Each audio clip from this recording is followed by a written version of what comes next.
శివపురాణం ప్రకారం సతీదేవి జనన వృత్తాంతం అత్యంత మహోన్నతమైన ఘట్టం. సృష్టి ఆదిలో బ్రహ్మదేవుడు లోకకల్యాణం కోసం, సృష్టిక్రమం సజావుగా సాగడం కోసం పరమశివుడికి వివాహం జరిపించాలని సంకల్పించాడు. అయితే శివుడు సంపూర్ణ వైరాగి కావడంతో ఆయనను సంసార మార్గంలోకి మళ్లించాలంటే సాక్షాత్తు ఆదిశక్తి మానవ రూపంలో అవతరించడం ఒక్కటే మార్గమని బ్రహ్మదేవుడు భావించాడు. అందుకే బ్రహ్మ, విష్ణువులు కలిసి జగన్మాతను ప్రార్థించగా ఆ పరాశక్తి ఒక దివ్య తేజస్సు రూపంలో వారికి సాక్షాత్కరించి తాను భూమిపై జన్మించి శివుణ్ణి వివాహం చేసుకుంటానని మాటిచ్చింది. ఆ సమయంలో బ్రహ్మదేవుని కుమారుడైన దక్షప్రజాపతి మరియు అతని భార్య ప్రసూతి లోకమాతను తమ పుత్రికగా పొందాలని కోరుకుంటూ కఠోరమైన తపస్సు చేస్తున్నారు. వారి భక్తికి మెచ్చిన ఆదిశక్తి దక్షుడికి ప్రత్యక్షమై, నీ కోరిక మేరకు నేను నీ ఇంట్లో కూతురిగా పుడతాను, కాని నా అవతారం ఒక ప్రత్యేకమైన షరతు మీద ఆధారపడి ఉంటుంది. ఏ రోజైతే నువ్వు నన్ను గౌరవించకుండా అవమానిస్తావో ఆ క్షణమే నేను నా దేహాన్ని త్యజించి తిరిగి నా నిజరూపంలోకి వెళ్ళిపోతాను అని హెచ్చరించింది. తన పుత్రికగా సాక్షాత్తు జగన్మాత రాబోతుందన్న ఆనందంలో దక్షుడు ఆ షరతుకు అంగీకరించాడు.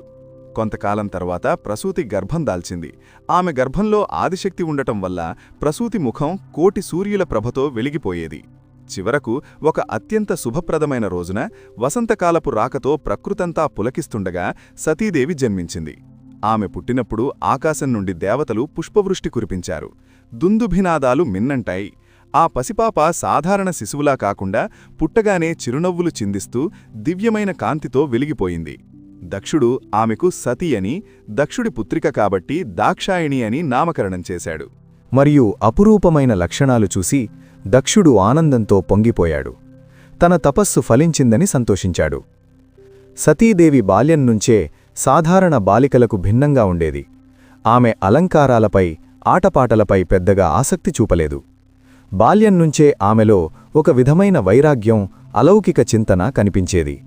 ఆమె తరచుగా ఏకాంతంగా కూర్చుని లోతైన ఆలోచనలలో నిమగ్నమై, ఆమె చిన్నతనంలోనే తన తోటి స్నేహితురాళ్లతో కలిసి శివుడి లీలల గురించి వినడానికి ఆసక్తి చూపించేది.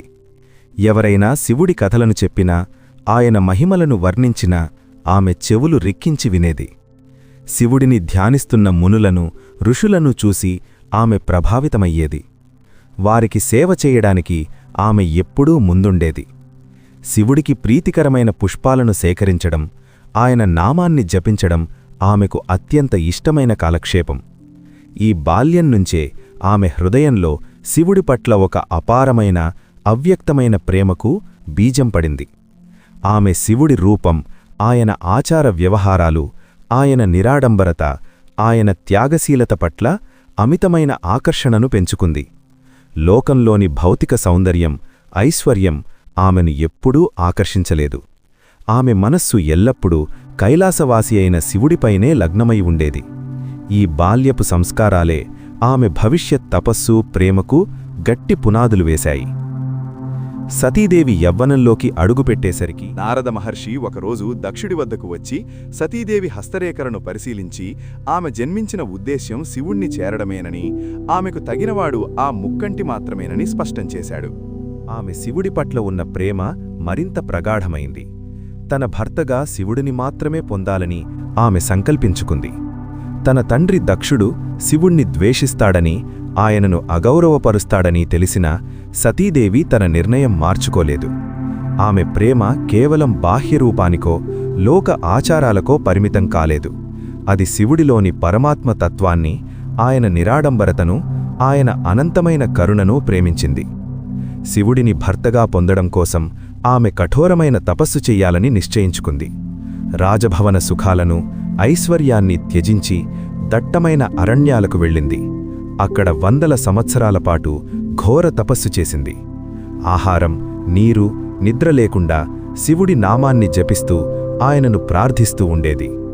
ఆమె శరీరం సన్నబడిపోయినా ఆమె మనస్సు మాత్రం శివుడిపై ఏకాగ్రమై ఉండేది. వేసవిలో పంచాగ్ని మధ్యలో, చలికాలంలో నీటిలో నిలబడి, వర్షాకాలంలో ఆరుబయట తపస్సు చేసింది. ఆమె త్యాగానికి, నిస్వార్థ ప్రేమకు, అచంచలమైన భక్తికి శివుడు ప్రసన్నుడయ్యాడు. చివరికి ఆమె ముందు ప్రత్యక్షమై ఆమెను తన ధర్మపత్నిగా స్వీకరించడానికి అంగీకరించాడు.